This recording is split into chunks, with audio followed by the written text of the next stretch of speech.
నమస్తే SR7 TV news కి స్వాగతం. ఏలూరు జిల్లా కామవరపుకోట మండలం తడికెలపూడి గ్రామంలో పోలీస్ స్టేషన్ కు దగ్గరలో ఊరు చివర ఉన్న శ్రీ గంగానమ్మ, శ్రీ అంకాలమ్మ, శ్రీ మహాలక్ష్మి అమ్మవార్ల దేవాలయంలో అర్ధరాత్రి సమయంలో దొంగలు పడడం జరిగింది. దొంగలు ముందుగా దేవాలయం వెనుక వైపు నుంచి వచ్చి ఆలయ ప్రాంగణంలో ఉన్న విద్యుత్ దీపాలు, సీసీ కెమెరాలు కొన్ని ధ్వంసం చేసి ఆ తర్వాత ఆలయంలోకి ప్రవేశించారు. ఆలయం ముందు భాగంలో ఉన్న వారి వద్ద వస్తువులతో అమ్మవారి హుండీని పగలగొట్టే ప్రయత్నం చేశారు. అది పగలకపోవడంతో ఆలయం ముందు గేటు వేసి ఉన్న తాళాలు పగలగొట్టి ఆలయంలోకి ప్రవేశించి అమ్మవారి తలకి ఉన్న వెండి కిరీటము, అమ్మవారి మెడలో సూత్రాలు, వెండి చెవులు, మెడలో ఉన్న వివిధ రకాల ఆభరణాలు అపహరించి గుడి గోడ దూకి వెళ్ళిపోవడం జరిగింది. ఉదయాన్నే ఆలయానికి వెళ్లిన పూజారి గుడి గేట్లు తీసి ఆలయంలోకి వెళ్లి చూడగా ఈ సంఘటన వెలుగులోకి వచ్చింది.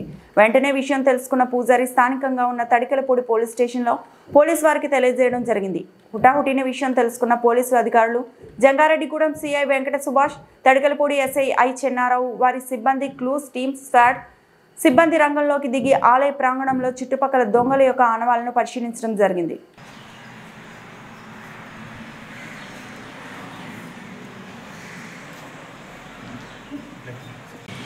తర్వాత ఎవ్వరు డోర్లు పట్టుకోలేదు కదండి.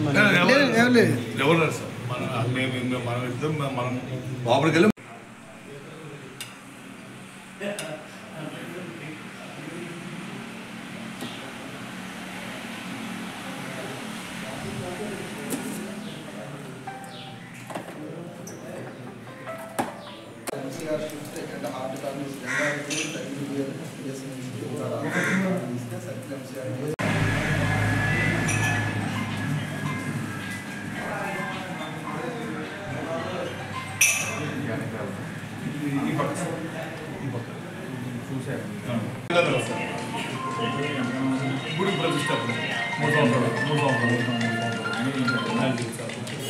కమిటీ ద్వారా మన సుతం మనకి వేరే చేయించారు సార్. పొద్దులు గారు చెప్పినట్టు ఆడు వచ్చినట్టు వీడు ఒకేలా ఉంది. పెట్టి నాకు పెట్టి అది ట్రై చేసాడు కానీ హెవీ కోర్స్ అవడంలో అది విష్ణు గారు మంచి స్టాండర్డ్ చేయించారు గురించి.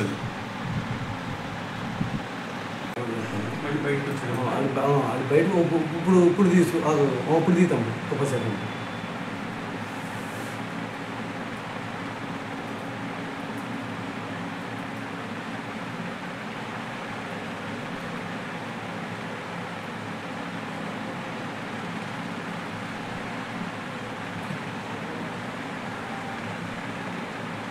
వెండి చెవులు 2, అమ్మవారి అడ్డబొట్టు 1, ముక్కు పొడుగు 1, అమ్మవారి నత్త 1.